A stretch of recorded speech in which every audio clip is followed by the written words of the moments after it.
ಈ ಯೋಜನೆ ಬಗ್ಗೆ ಚರ್ಚೆ ಮಾಡಿದಾಗ ನಮ್ಮ ಅಧಿಕಾರಿಗಳು ಬಿಡದಿ ಭಾಗದ ರೈತರುಗಳು, ಮುಖಂಡರುಗಳು, ಎಲ್ಲ ಪಕ್ಷದವರನ್ನು ಕರೆದು 3 ಸಭೆ ಮಾಡಿದ್ದೀನಿ.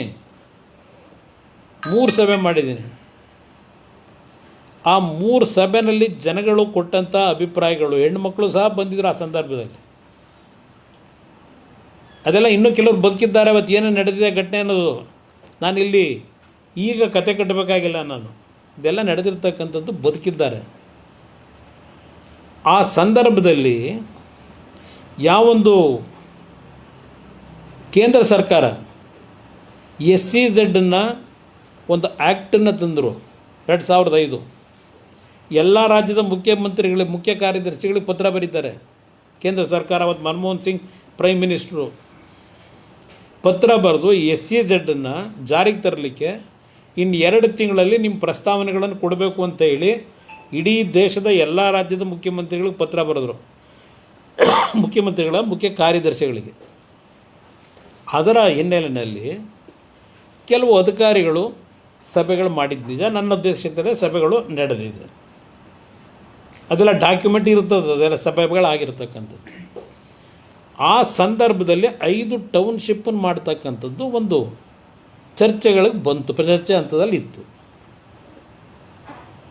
ಆ 5 ಟೌನ್ಶಿಪ್ಗಳಲ್ಲಿ ಒಂದು ಪೈಲಟ್ ಪ್ರಾಜೆಕ್ಟನ್ನು ಬಿಡದಿ ಹತ್ರ ಮಾಡಬೇಕು ಅಂತಕ್ಕಂಥ ಒಂದು ತೀರ್ಮಾನಗಳನ್ನು ಅಧಿಕಾರಿಗಳ ಮಟ್ಟದಲ್ಲಿ ಏನು ಚರ್ಚೆಗಳಾಗಿದ್ದವು, ಅದರ ಮೇಲೆ ನಾನು ನಮ್ಮ ಮುಖ್ಯಮಂತ್ರಿ ಕಚೇರಿಗೆ ನನಗೆ ಮತ ಕೊಟ್ಟಂಥ ಜನರನ್ನು ಕರೆದಿದ್ದು.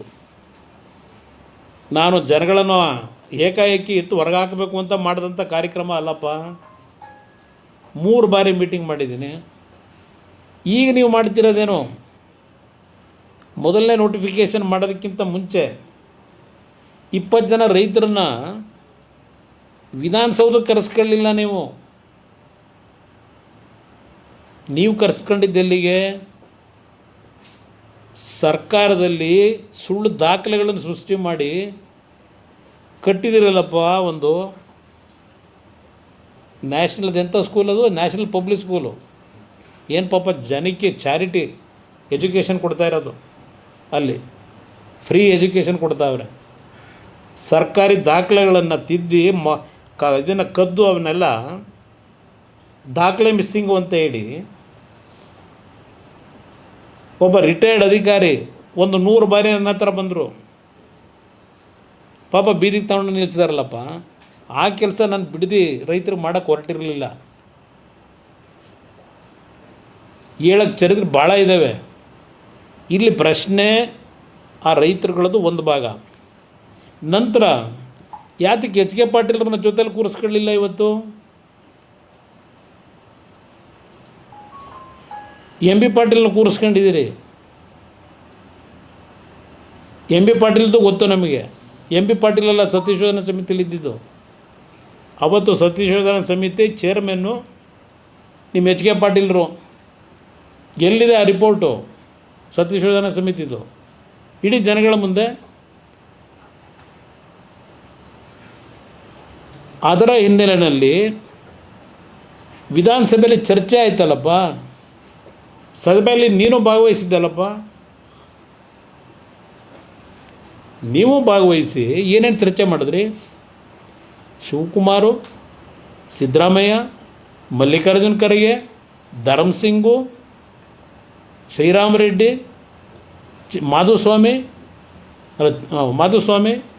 ಜಯಪ್ರಕಾಶ್ ನಾರಾಯಣ್, ಹೇಳ್ತಾ ಹೋಗಬಲ್ಲ ಹೆಸರುಗಳನ್ನ. ಯಾರ್ಯಾರು ಚರ್ಚೆಯಲ್ಲಿ ಭಾಗವಹಿಸಿದ್ರು, ಏನೇನು ಚರ್ಚೆಗಳಾಯಿತು ಹೇಳಿದ್ರಲ್ಲಪ್ಪ ನೀವು ಅವತ್ತು ಸಭೆಯಲ್ಲಿ, ವಿಧಾನಸಭೆಯಲ್ಲಿ ಅಧಿವೇಶನದಲ್ಲಿ ಹೇಳಿದ್ರಿ. ಕೇವಲ ಅದು ಸ್ವಾತಂತ್ರ್ಯ ಬಂದಂಥ ಸಂದರ್ಭದಲ್ಲಿ ಮುಖ್ಯಮಂತ್ರಿ ಆದಂಥ KC ರೆಡ್ಡಿ ಅವರ ಕಾಲದಿಂದ ಧರ್ಮಸಿಂಗ್ ಕಾಲದವರೆಗೆ ನಾವು ಕೇವಲ 18,000 ಎಕರೆ ಅಕ್ವೈರ್ ಮಾಡಿದ್ದು ಭೂಮಿನ. ಈ ಸರ್ಕಾರ ಬಂದು BJP JDSನ ಸರ್ಕಾರ 18 ತಿಂಗಳಿಗೆ 1,60,000 ಎಕರೆ ಭೂಮಿ ನೋಟಿಫಿಕೇಷನ್ ಮಾಡೋಕ್ಕೆ ಕೊಟ್ಬಿಟ್ಟವ್ರೆ. ಇದೆಲ್ಲ ಭಾಷಣ ಮಾಡಿದಿರಲ್ಲಪ್ಪ.